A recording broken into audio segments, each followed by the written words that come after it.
Thiruvananthapuram government കോളേജിൽ വിദ്യാർത്ഥിക്ക് ക്രൂരമർദ്ദനം. പിന്നിൽ SFI പ്രവർത്തകരെന്ന് ആരോപണം. കാര്യവട്ടം ഗവൺമെന്റ് കോളേജിലെ റാഗിംഗ് പരാതി സ്ഥിരീകരിച്ച college anti ragging committee.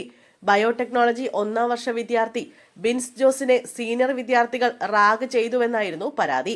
Bins ജോസിന്റെ പരാതിയിൽ വിശദമായ പരിശോധന നടത്തിയ ശേഷമാണ് ആന്റി റാഗിംഗ് കമ്മിറ്റി ഇക്കാര്യം സ്ഥിരീകരിച്ചത്. CCTV ദൃശ്യങ്ങളും സാക്ഷിമൊഴികളും അടക്കം ആന്റി റാഗിംഗ് കമ്മിറ്റി പരിശോധിച്ചിരുന്നു. ആന്റി റാഗിംഗ് കമ്മിറ്റിയുടെ കണ്ടെത്തലുകൾ അടങ്ങിയ റിപ്പോർട്ട് പ്രിൻസിപ്പൽ കഴക്കൂട്ടം പോലീസിന് കൈമാറി. ഇതിന്റെ അടിസ്ഥാനത്തിൽ കേസെടുക്കുമെന്ന് കഴക്കൂട്ടം പോലീസ് അറിയിച്ചു. ഇക്കഴിഞ്ഞ 11-ാം തീയതി കോളേജ് ക്യാമ്പസിൽ സീനിയർ വിദ്യാർത്ഥികളും ജൂനിയർ വിദ്യാർത്ഥികളും തമ്മിൽ അടിപിടി നടന്നിരുന്നു. ഇതിനെതിരെ ബിൻസിനും സുഹൃത്തായ അഭിഷേകിനും സീനിയർ വിദ്യാർത്ഥികളുടെ മർദ്ദനമേറ്റിരുന്നു.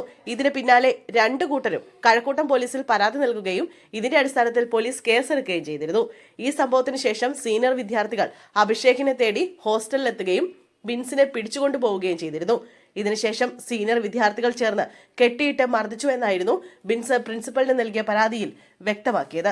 ഷർട്ട് വലിച്ചു കീറി മുട്ടുകാലിൽ നിർത്തുകയും മുതുകിലും മുഖത്തും അടിച്ചതായും പരാതിയിൽ പറയുന്നു. തറയിൽ വീണ ശേഷവും മർദ്ദിച്ചു.